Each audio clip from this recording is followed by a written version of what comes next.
Hello there. Oh, it's another day of deliveries here. Bits and pieces for the old Ford Pop. Anyway, just doing a bit of unpacking.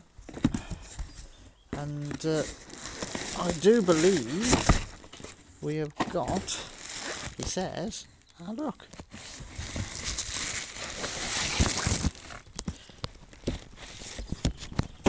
Get rid of the box, hang on, let's get rid of the box.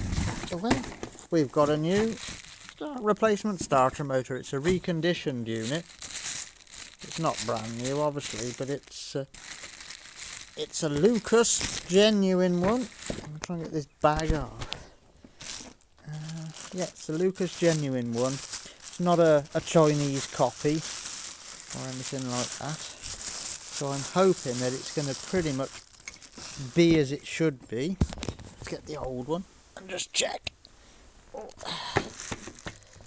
Right, let's have a little look. Get it the right way round. Right. It's the old one. It's the new one on the back.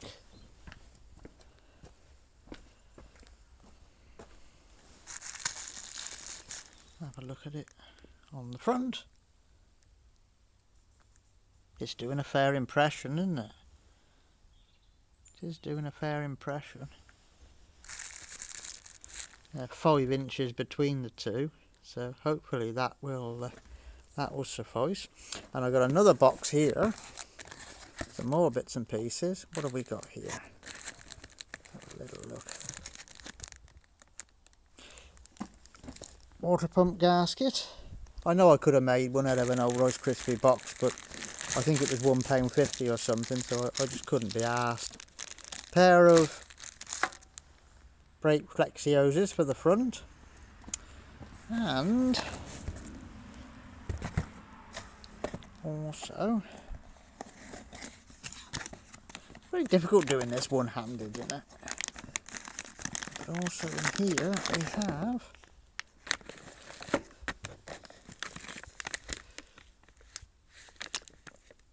a Lucas voltage regulator box as well, because I know the one's tatered on the car. So yeah, I'm quite pleased with that lot. All coming. It's been quite rapid. It's stuck now. But, yeah. So what I'm going to do now, I think, is I don't think. Yeah, that's a bit not returning too quickly. So I think it's like this one. It's a bit dry. I've got some 3-in-1 oil, and I'll lubricate all that up, and then I'll get it on the car. And then I'll give you a further update, hopefully with it all running and working. But that's where we are at the moment. Lots of parts. It's like Christmas, isn't it? We'll get the old Ford going. All the best to you, and do take care.